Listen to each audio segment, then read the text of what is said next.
देख रहे हैं सुपर 100। मैं हूं आपके साथ सना वाइस। देश और दुनिया की तमाम खबरों को जानेंगे तेज रफ्तार अंदाज में। इसकी शुरुआत है अहम खबरों के साथ। बारामूला में उपराज्यपाल मनोज सिन्हा ने बारामूला यूनिवर्सिटी में आतंकवाद पीड़ितों से मुलाकात कर कई परिवारों को नियुक्ति पत्र सौंपे। कहा पीड़ितों की आवाज को कुचला गया। उपराज्यपाल मनोज सिन्हा ने कहा टीआरएफ जैसी भाषा बोलना बंद करें, ऐसे लोगों के खिलाफ कार्रवाई होगी। कई आतंकियों की मौत पर आंसू बहाने वाले भी हैं।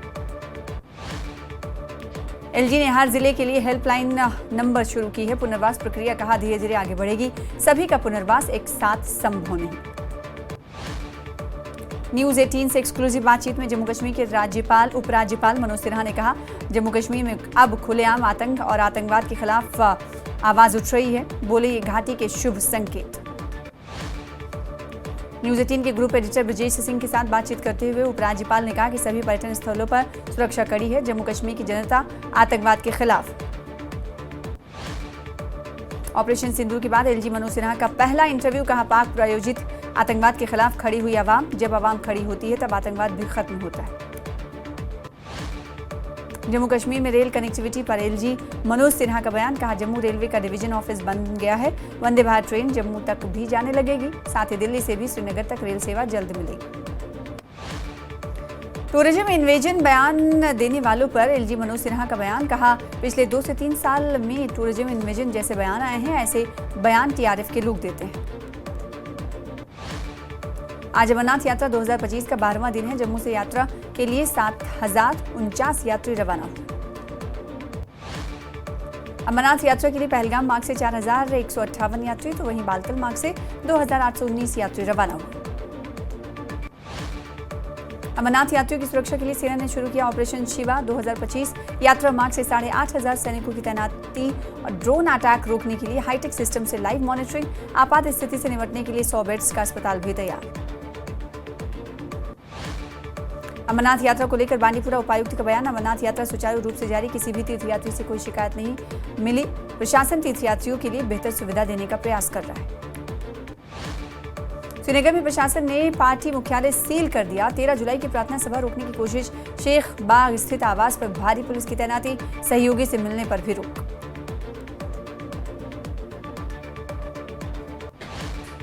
पीडीपी का सीएम उमर अब्दुल्ला पर निशाना। 13 जुलाई को लेकर उमर अब्दुल्ला पर पलटवार। कहा विपक्ष में वादे, सत्ता में बहाने करते हैं उमर। सत्ता में आते ही उमर ने प्रचार के बहाने शहीदों को बुलाया। जेकेएनसी ने 13 जुलाई 1931 के दिन मारे गए लोगों को श्रद्धांजलि अर्पित करने से रोकने पर पुलिस प्रशासन की कड़ी निंदा की। कहा यह लोकतंत्र का खुला मजाक। उमर अब्दुल्ला के बयान पर भड़के कविंदर गुप्ता। कहा 13 जुलाई की घटना की तुलना जलियांवाला बाग से करना शहीदों का अपमान। उमर ने अपने वोट बैंक को खुश करने के लिए ऐसा किया। महबूबा मुफ्ती के बयान पर बोले भाजपा नेता कविंदर गुप्ता, वो हमेशा देश विरोधी ताकतों का साथ देती हैं, उनसे ज्यादा उम्मीद नहीं। देश विरोधियों को से सख्ती से निपटा जाएगा। जम्मू कश्मीर में लोकतंत्र की हालत पर फारूक अब्दुल्ला का आरोप। कहा मेरे गुपकार रोड स्थित सरकारी आवास के गेट पर पुलिस ने लगाया ताला। निर्वाचित प्रतिनिधियों को नजरबंद किया गया। सकीना इत्तू का आरोप। कहा मुझे और अन्य वरिष्ठ नेताओं को बीती रात से नजरबंद कर दिया गया है। 13 जुलाई के दिन मारे गए लोगों को श्रद्धांजलि देने से रोकने के लिए अलोकतांत्रिक कोशिश की जा रही है।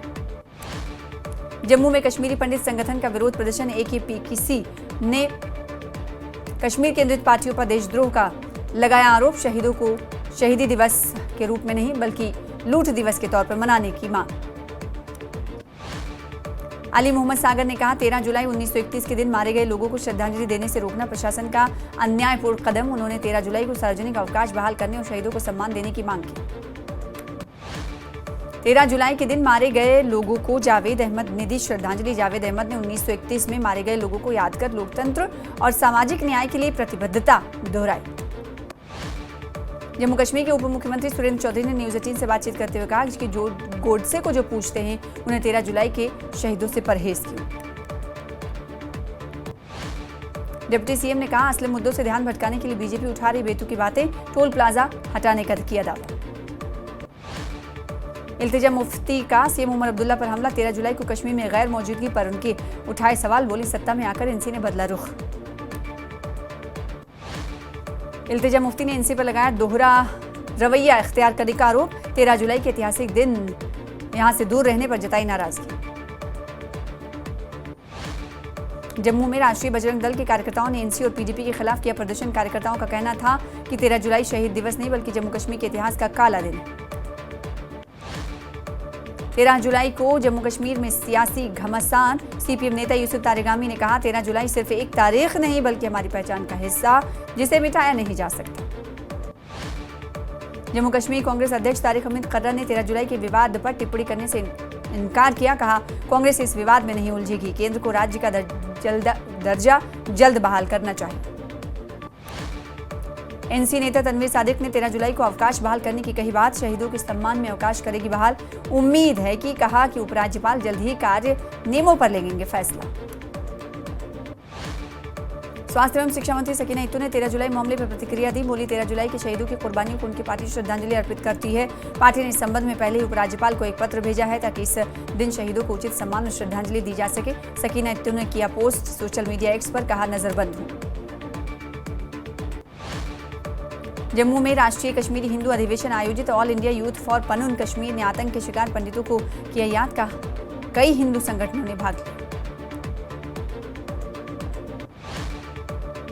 कुलगाम में बस दुर्घटना हुई। NH44 पर 3 बसों की टक्कर, 15 से 16 यात्रियों को मामूली चोटें। बीएसएफ जवानों ने तुरंत राहत बचाव कार्य किया शुरू। सांबा के रामगढ़ में बिजली कटौती से किसानों में रोष। धान की फसल की बुआई बाधित, ट्यूबवेल और पंपसेट ठप। ग्रामीणों ने बिजली विभाग को दी चेतावनी। सांबा के किसान बिजली संकट से परेशान। सिंचाई ठप होने से फसल को खतरा। कहा जल्द समाधान नहीं हुआ तो आंदोलन की चेतावनी।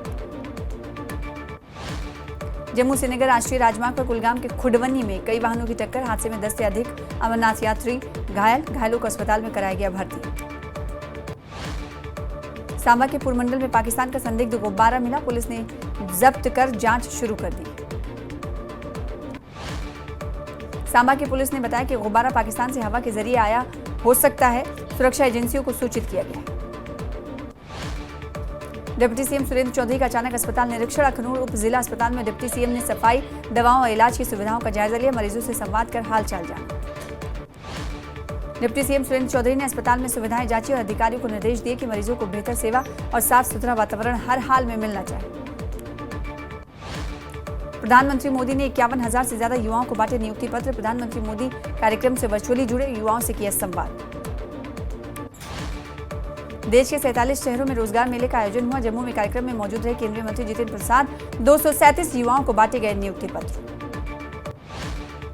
शोपियां में एक स्कूल के कार्यक्रम में पहुंचे उपराज्यपाल मनोज सिन्हा। बच्चों से की मुलाकात। बोले पिछले कुछ सालों में बदले हैं जम्मू कश्मीर के हालात। जम्मू में सुरक्षा बलों का एंटी टेरर ऑपरेशन। डोडा, किश्तवाड़, उधमपुर और पुंछ में बड़े स्तर पर चलाया जा रहा तलाशी अभियान। घुसपैठ की हर कोशिश को नाकाम बनाने के लिए मुस्तैद है सेना के जवान। सेना की उत्तरी कमान के कमांडर लेफ्टिनेंट जनरल प्रतीक शर्मा ने पीरपंचाल रेंज की फॉरवर्ड पोस्ट का किया दौरा। जम्मू में बीजेपी युवा मोर्चा के कार्यकर्ताओं ने प्रदर्शन किया। यह प्रदर्शन नायब तहसीलदार भर्ती परीक्षा में उर्दू को अनिवार्य भाषा बनाए जाने के खिलाफ किया गया।